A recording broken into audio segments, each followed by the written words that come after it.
Шымкентте Ақ жол партиясының сайлауалды штабы апталық жұмысын қорытындылады. Осы уақыт аралығында түрлі форумдар ұйымдастырылып, кәсіпкерлермен, ардагерлермен, зиялы қауым өкілдерімен, жастармен және мемлекеттік мекеме қызметкерлерімен кездесулер өткізді. Келелі мәселелер көтерілген кездесулердің бірі темір жол саласы мамандарымен жүздесу еді. Пойыз жол деген енді романтика бар, өмір жол, экономикамыздың көре тамыры барлық кезде де. Темір жолшылар да қатты қуанып қалды. Себебі осы уақытқа дейін ол жерге ешқандай депутат келмеген екен.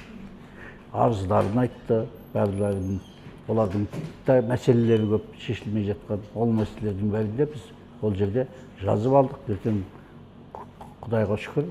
Енді біз ақ жолмыз. Олар темір жол. Темір жолға біз ақ жол тілеуге бардық. Соны олардың айтқан арыздарында құрылтайдың құрамында болып жатсақ, іске асыруға тырысамыз.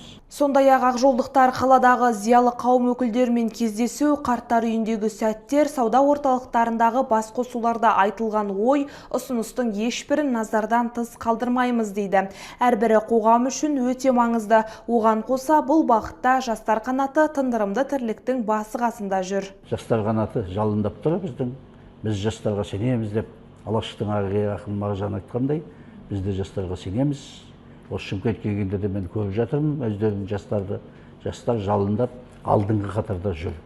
Халыққа мынау жаңағы үгіт насихат материалдарын тарату болсын, басқа болсын, яғни алдыңғы қатарда жүр. Өмірдің қозғаушы күші жастарға ғой негізі. Жастарға барлық жағдай жасау біздің мына бағдарламамызда бар. Нұрай Жылқыбай, Олжас Құдайбергенов, Әділет телеарнасының жаңалықтар қызметі.